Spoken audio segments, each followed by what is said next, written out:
Yo, what's up, guys? Holding Alice 50 here, bringing you Sword Art Online Season 3 anime review.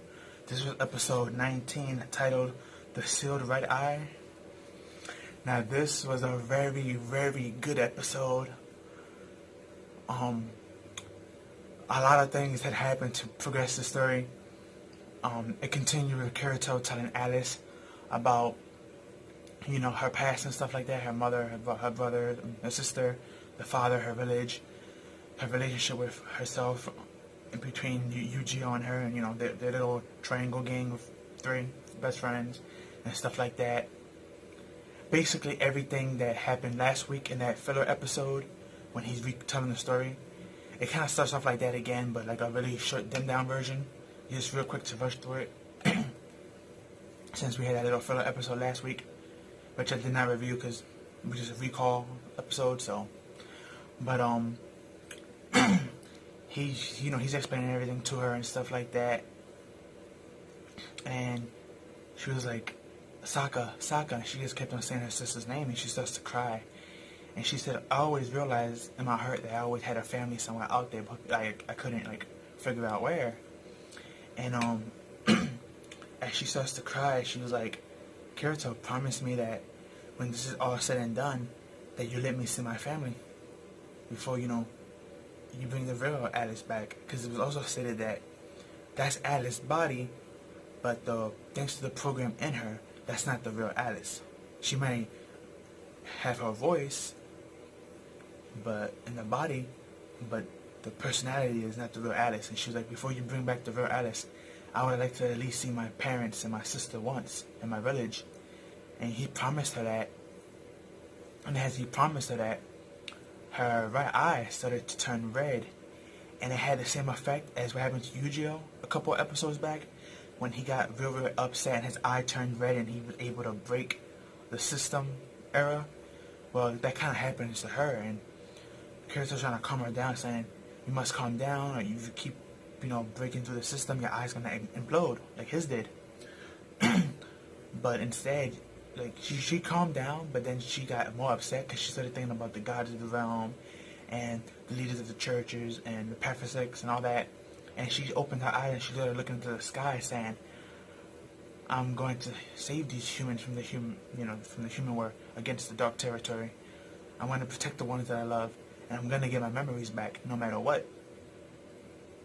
And she's like, even if I have to face the Parfix and the gods themselves, I'm going to get my people back. And I'm going to protect the people I want to protect, and stuff like that along the lines. And Kirito's kind of very impressed with her. And then she tells Kirito to hug her. So he hugs her just a friendly hug to, comfort her. But I have a feeling to her it's going to be a little bit something else, maybe. I'm hoping they don't take that route, but the way the episode ended, it might actually take that route.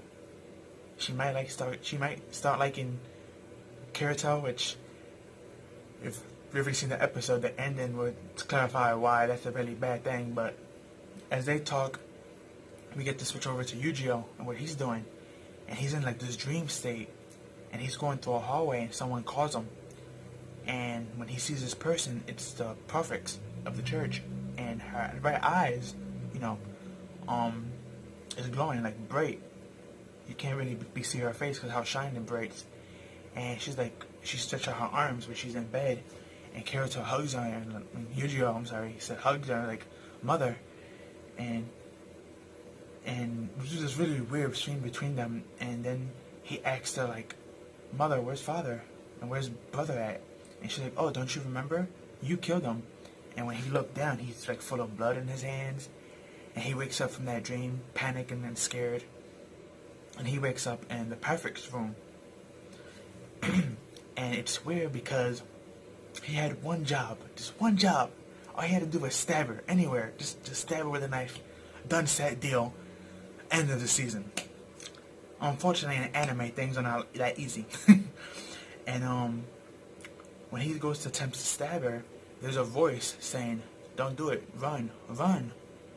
And we see that on top of the ceiling of the room that the Perfect sleeps, there's a blue bird there holding something in its mouth with some angels flying around. And it's just a painting, but every time you hear that voice, that blue bird eye is glowing.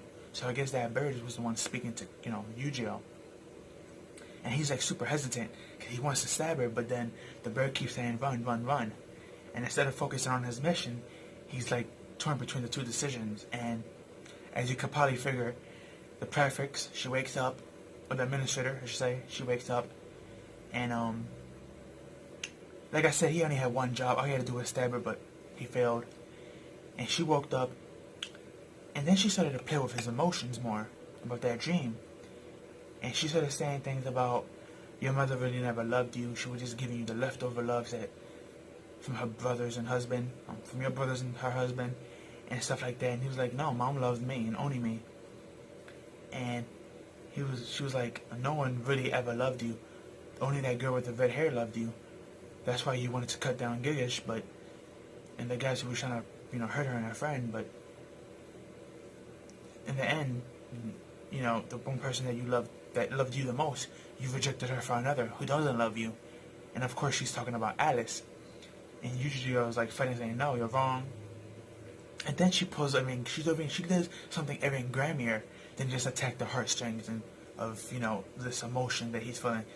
He doesn't know what love is, supposedly, that he states himself. And she goes into his mind and she shows him an image that he was hiding when he went to after work to look for Yu-Gi-Oh, to look for Alice and Kirito. Yu-Gi-Oh's looking around, looking for them, and he finds them together, and they gather in flowers. And Kirito tells her, "Shouldn't we go back by now? They're gonna be looking for us." And Alice was like, "No, it's fine. We have more time. Let's keep gathering." And then she leans on his shoulder, and Kirito slightly leans this way to his right, but the way it looks like his head is touching her cheek, like he's about to give her a kiss or something. And this freaks out Yu-Gi-Oh, who's a kid seeing this. And the administrator, she just keeps bashing him, saying, "You're like a child, you don't know what love is, you're stranded and abandoned," and stuff like that. She was really pulling at the man's heartstrings. Well, that's something that you don't do to a person, especially a young person, especially a boy like Yu-Gi-Oh. Apparently, he always felt that he was never loved, supposedly. He even states what is love. And when it seems like things were going good, because we got this one scene where the girl with the red hair is telling him, "No, that's not what love is about." And then we have another scene where Alice is there too as a kid saying, "No, that's not what love is about." And it looked like these two voices are trying to reason with them from falling to that dark side of love that she wanted him to. But then the administrator does something real, even grimier, and she just keeps getting malicious with them, but in a sweet way to brainwash them. And she takes off her dress, and she tells Yu-Gi-Oh, "Love me with all your might, and I will love you back." And in the end, as you see in the thumbnail, he ends up falling on her bosom, and she's naked, and she basically tells him to use system call remove protection. Now, whatever was protecting him, which most likely was the other administrator protection, that's going to be gone now, which means technically Yu-Gi-Oh gave up his soul technically to the administrator, the prophets, I guess you could say. Technically now she owns him, which is going to be very bad, and that was the end of the episode. But I was like, oh man, Yu-Gi-Oh, you had one job. Just stab her with the knife. It doesn't matter. It could be the toe, a fingernail, the ear. Don't matter. All you had to do was just stab her with a little knife. That's all. But in anime, nothing is ever that simple or easy, so. But I feel bad because, like I said in my last video 2 weeks back on episode 18, last week we had the filler, but the week before that, episode 18, I said in my review that I have a feeling they're going to turn him against Kirito and Alice. And with this episode, yeah, it's solidified that that's exactly what they're going to do. They're going to use that memory of Alice and Kirito. It looked like they were kissing, but we most likely know that that's not the truth. And she's going to twist it around and make him hate Kirito and Alice. So instead of trying to save Alice with his best friend Kirito, it's going to be more like he's going to surrender to the dark side and try to off them both. So this turned from saving Alice, the lonely princess, to now saving his best friend from the darkness. It's funny how that turned out to be, but it's also very sad when you really sit down and think about it, how she's manipulating this child who doesn't know what love is and wanted to be loved. And maybe that's the reason why he loved Alice. Maybe he always loved Alice since they childhood friends. That's the one person that could love him the most. But as we seen earlier, she's hugging Kirito, so I don't know what's gonna happen. This is gonna be one heck of a love triangle. Luckily, Asana's not in here yet. Eventually, she's gonna come in because we see her in the opening with her sword and stuff and her dress, and we see the rest of the gang. So it is what it is. But episode 19 of Sword Online Season 3, African Scale or Alicization, I guess you could pronounce it. I always had trouble pronouncing it, so I just call it Season 3. But this was episode 19 of it. It was very, very good. If you have not watched it, I invite you to watch it. If you watch it, go watch it again. Great episode, great stuff. But that's all I have for you guys. Please like, comment, share, subscribe. Give this video a like. Follow me on Twitter. Link will be down below. That's all I have for you guys. Peace out.